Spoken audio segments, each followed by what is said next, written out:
Hello and welcome to our YouTube channel Bayan Legal Awareness.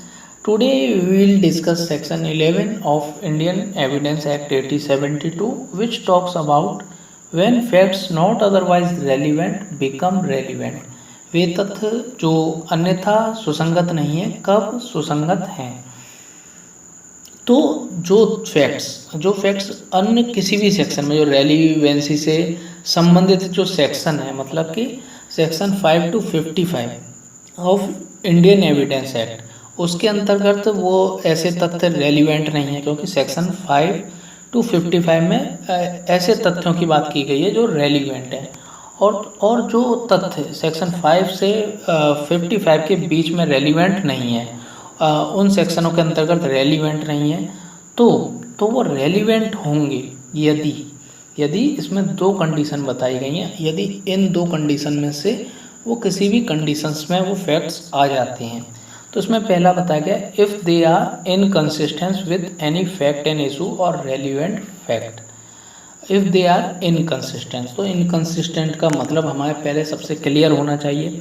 इसका मतलब है असंगत या बेमेल या एक चीज़ के विपरीत, मतलब कि एक चीज़ जो है वो दो चीज़ें हो नहीं सकती, या तो ये चीज़ होगी या वो चीज़ होगी। तो इस तरह की इनकंसिस्टेंसी है, दो चीज़ों में से एक चीज़ ही हो सकती है। तो ऐसी स्थिति में तो फैक्ट्स इनकंसिस्टेंसी पैदा करता है फैक्ट एंड इशू की और रेलिवेंट फैक्ट की, तो यहाँ पर सुसंगत होगा। तो इसी से जो उसका फर्स्ट पॉइंट है इसी के अंतर्गत जो प्ली ऑफ एलिबाई जो अन्यत्रता का जो सिद्धांत है जो प्ली ऑफ एलिबाई का जो तर्क दिया जाता है अभियुक्त के द्वारा वो सेक्शन 11(1) के अंतर्गत ही दिया जाता है।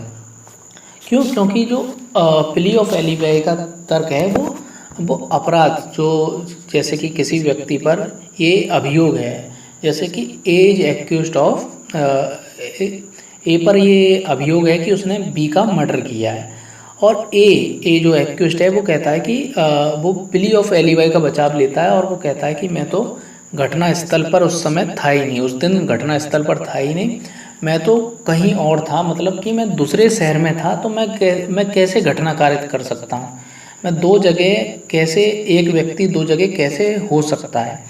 तो वो प्ली ऑफ एलिबाई का बचाव लेता है। तो ये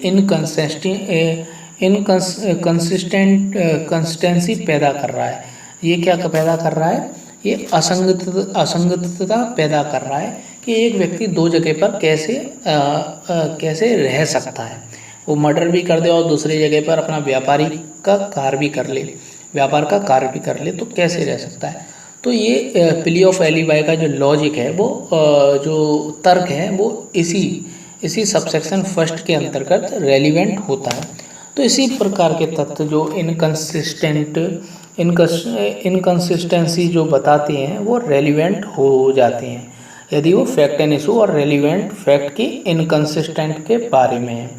तो इसका फर्स्ट पॉइंट है। और जो दूसरा पॉइंट है if by themself or in connection with other facts they make the existence or non existence of any fact in issue or relevant fact highly probable or improbable.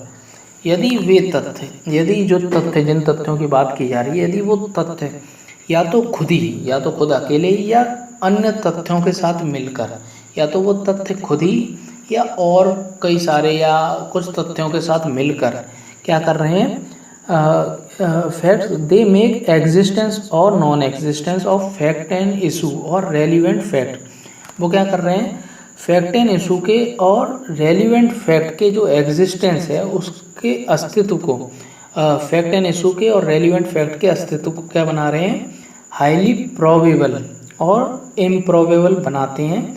तो ये क्या है, relevant fact हैं। तो जो विवादित तथ्य हैं और सुसंगत तथ्य है उसके अस्तित्व के बारे में है, उसके अस्तित्व को क्या बना रहे हैं, हाईली प्रोबेबल बना रहे हैं और हाईली इम्प्रोबेबल बना रहे हैं कि ऐसा तो हो ही नहीं सकता है, और या फिर ऐसा ही हुआ होगा। ये 90% चांस है कि ऐसा ही हुआ होगा, या 99% चांस है कि ऐसा नहीं हुआ होगा। तो ये बहुत ही ज़्यादा हाईली प्रोबेबल बना रहा है कि इसी ने मर्डर किया होगा या ये तो मर्डर कर ही नहीं सकता है, इस तरह की स्थिति जो पैदा कर देते हैं तथ्य, तो वो सेक्शन 11 के अंतर्गत रेलिवेंट होते हैं। No doubt section is very exhaustive. It has two parts. According to one part, fact is inconsistent with a fact in issue or relevant fact also relevant.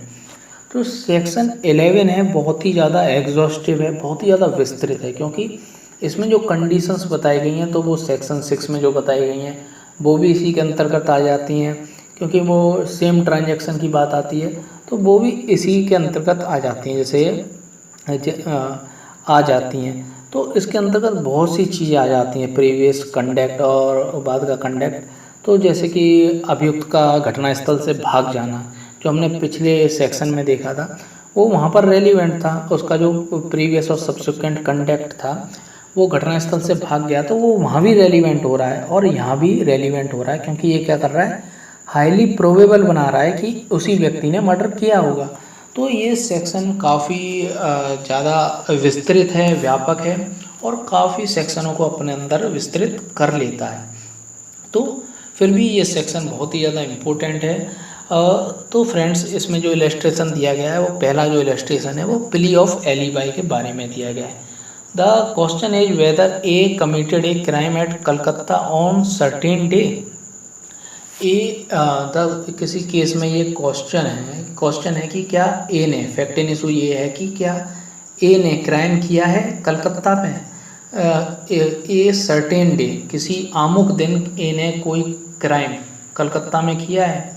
तो यहाँ पर ए अपने बचाव में ये तथ्य देता है, ऐसा फैक्ट सामने आता है कि ए वॉज एट द लाहौर, कि ए तो उस दिन लाहौर में था अपने बिजनेस के संबंध में। तो ये क्या है, रेलिवेंट है, क्योंकि वो दो जगह एक व्यक्ति नहीं हो सकता। प्ली ऑफ एलिबाई का मतलब यही है कि एक व्यक्ति दो जगह नहीं हो सकता, इसलिए वो प्ली ऑफ एलिबाई का जो लॉजिक होता है, तर्क होता है, वो रेलिवेंट होता है अकॉर्डिंग टू सेक्शन 11(1). तो ये इसका पहला इलस्ट्रेशन है। इसमें और भी आगे बताया गया, the fact that near the time when the crime was committed A was at the distance from the place where it was committed which would render it highly improbable though not impossible that he is committed it is relevant। तो इसमें जो इसके second part में बात की गई है, first illustration है, तो इसमें बताया गया कि यदि कोई व्यक्ति कोई इतनी ज़्यादा दूरी पे नहीं होता है, इतनी ज़्यादा दूरी पे नहीं होता है, जैसे कि आगरा में घटना हुई और व्यक्ति मथुरा में था या आगरा के आसपास ही था, आगरा में जिस जगह घटना हुई वहाँ से वो 20 किलोमीटर 15 किलोमीटर की दूरी पे ही था। तो ये क्या कर रही है, उसे हाईली इम्प्रोबेबल बता रही है कि उसने अपराध नहीं किया होगा, बट नॉट इम्पॉसिबल। पर ये इम्पॉसिबल नहीं है कि वो ऐसा नहीं कर सकता था। वो थोड़ा समय निकाल के अपने काम से वो आगरा में जहाँ पर दूर के इलाके में था वहाँ से आकर वो अपराध कर सकता था। तो ये भी रेलिवेंट है।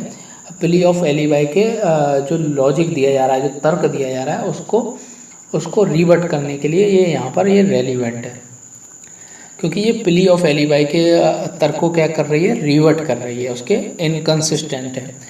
तो the question is whether A committed a crime. तो अब यहाँ पर जो दूसरा इलस्ट्रेशन है, इसमें ये दिया गया है कि इसमें ये है कि किसी केस में ये क्वेश्चन है, फैक्ट इन इशू ये है कि ए ने कोई अपराध किया है या नहीं, क्या ए ने ही अपराध किया है, ये क्वेश्चन है।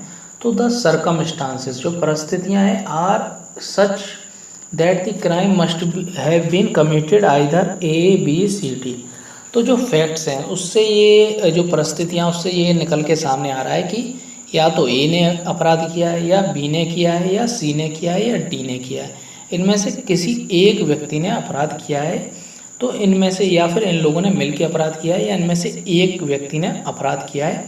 ऐसी स्थिति सामने आ रही है कि इनमें से किसी एक व्यक्ति ने अपराध किया है। Every fact which shows that crime could have committed by no one else and that it was not committed by B C D is relevant. तो ऐसे तथ्य का साक्ष्य जब सामने आता है, ऐसा तथ्य जो ये बताता है कि बी सी डी ने अपराध नहीं किया है और ABCD हैं, इनके अलावा किसी और व्यक्ति ने अपराध नहीं किया है और BCD व्यक्ति ने अपराध नहीं किया है। तो यहाँ पर ये क्लियर हो जाता है कि यदि BCD ने अपराध नहीं किया है तो केवल A व्यक्ति बचा, उसी ने ही अपराध किया होगा। तो ये क्या बना रही है, हाईली प्रोबेबल बना रही है कि यदि A ने अपराध नहीं किया है, यदि B ने अपराध नहीं किया है, C ने अपराध नहीं किया है, D ने अपराध नहीं किया है और किसी अन्य लोगों ने भी अपराध नहीं किया है, तो केवल A व्यक्ति बचा, तो उसी ने ही क्राइम किया है, उसी ने अपराध किया है। तो ये सेक्शन 11 है। तो इसके संबंध में कुछ केस देख लेते हैं। इसमें जो पहला केस है वो है दुसारी शिव प्रसाद रेड्डी बनाम public prosecutor high court 2004 AIR 2004। इसमें क्या है, इसमें in the statement of the accused that he was present at the meeting held near about 14-15 meter away from the incident was not regarded as plea of alibi, as it was possible to join meeting after having committed the offense। तो यहाँ पर जो plea of alibi का वो जो अब तर्क दे रहा था, जो plea of alibi का वो अपना लॉजिक दे रहा था, तो यहाँ पर उसे एक्सेप्ट नहीं किया गया क्योंकि वो बहुत ही कम दूरी पर था, 400 से 500 किलोमीटर की दूरी पर था, तो वो अपराध के घटनास्थल पर वो आसानी से आ सकता था। तो यहाँ पर वो इतना ज़्यादा इम्पॉसिबल नहीं था, तो इसलिए यहाँ पर रेलिवेंट था। तो अब इसमें दूसरा केस है ये विकास पांडे बनाम स्टेट ऑफ बिहार। इसमें ये बताया गया कि यदि अभियुक्त जब प्ली ऑफ एलिबाई का जब बचाव लेता है और उसमें वो कामयाब नहीं होता है, तो इसमें ये इन्फ्रेंस नहीं निकाला जाएगा, ये निष्कर्ष नहीं निकाला जाएगा कि उसी व्यक्ति ने अपराध किया है। तो ऐसा नहीं माना जाएगा। यदि कोई व्यक्ति जो अभियुक्त है वो अन्यत्र स्थित प्ली ऑफ एलिबाई का तर्क देता है और वो उस तर्क में फेल होता है उसे साबित करने के लिए, तो ऐसा नहीं माना जाएगा कि अभियुक्त ही घटनास्थल पर था, उसी ने अपराध किया था, ये नहीं माना जाएगा। उसके संबंध में अलग एविडेंस लिए जाएंगे, सुनवाई होगी, उसके आधार पर तय किया जाएगा। लेकिन इसके आधार पर, केवल इसके आधार पर ऐसा नहीं माना जाएगा। और जो प्ली ऑफ एलिबाई को साबित करने का भार होता है, ये हमेशा अभियुक्त के ऊपर होता है। जब अभियुक्त कहता है प्ली ऑफ एलिबाई का डिफेंस लेना चाहता है, तो ये भार उसी के ऊपर होता है, प्रोसिक्यूशन के ऊपर नहीं होता, ये एक्यूज्ड के ऊपर होता है कि वो साबित करे कि उसने जो प्ली ऑफ एलिबाई का जो तर्क दे रहा है वो उसको साबित करे। तो ये था सेक्शन 11। इसके संबंध में हम रिगार्डिंग एक बहुत ही इम्पोर्टेंट केस है, जिससे ये पता चलता है कि जो सेक्शन 11 है इसका बहुत सोच समझ के यूज़ करना चाहिए। खासकर जो उसमें सेक्शन 11 की जो सेकंड कंडीशन है उसके अनुसार इसका बहुत ही सोच समझ के यूज़ करना चाहिए, जिसमें कि हाईली प्रोबेबल और इम्प्रोबेबल वाली कंडीशन जो बताई गई है उसका बहुत ही सोच समझ के न्यायाधीशों को, मजिस्ट्रेटों को यूज़ करना चाहिए। तो क्योंकि इस केस को न्यायिक हत्या के केस के नाम से भी जाना जाता है, क्योंकि इसमें जो जस्टिस है उसकी हत्या हुई। तो हत्या हुई केवल इसी के आधार पर क्योंकि इसमें हाईली प्रोबेबल वाली सिचुएशन परिस्थितियाँ थी। ये केस बिल्कुल वैसा ही है जैसे कि जो तलवार दंपत्ति वाला केस था दिल्ली में, जो आयुषी तलवार की जो 8 साल पहले जो हत्या हुई थी, उसके घर में केवल उसके माँ बाप थे, नौकर था और वो घर पे अकेली थी, वहाँ पर हत्या हुई थी। तो उस केस में उसके माँ बाप को हाईली प्रोबेबल सिचुएशन मान के कि केवल वही लोग थे और कोई व्यक्ति आ नहीं सकता था कि यदि इसके माँ बाप ने ही इसकी हत्या की होगी, तो उसमें इस सेक्शन के सेकंड के अनुसार ही सब क्लॉज सेकंड के अनुसार ही सज़ा सुनाई होगी, हमारा ये मानना है। तो यहाँ भी एक ऐसा ही केस था। इसमें क्या था, इस मामले में एक स्त्री और उसकी नौकरानी घर में अकेले थे और जो घर के दरवाजे, खिड़कियाँ ये सब अंदर से बंद थी। इन परिस्थितियों में मालकिन की हत्या कर दी गई थी। स्वाभाविक रूप से नौकरानी पर ही शक किया गया और यहाँ पर ये हाईली प्रोबेबल कंडीशन पैदा हो गई कि और कौन उसकी हत्या कर सकता है। केवल वो नौकरानी थी जो उसकी हत्या कर सकती थी, क्योंकि अंदर से सारे दरवाजे और खिड़कियाँ बंद थीं और किसी के अंदर आने का कोई निशान तक भी नहीं था। इसीलिए यह अत्यंत अधिसंभाव्य हो गया कि किसी किसी की उसी नौकरानी ने उसकी हत्या की होगी। ऐसा हाईली प्रोबेबल हो गया, अधिसंभाव्य हो गया। उसे मौत की सज़ा सुनाई गई। इसलिए इसमें सेक्शन 11 सब क्लास 2 के अकॉर्डिंग एविडेंस लिया गया और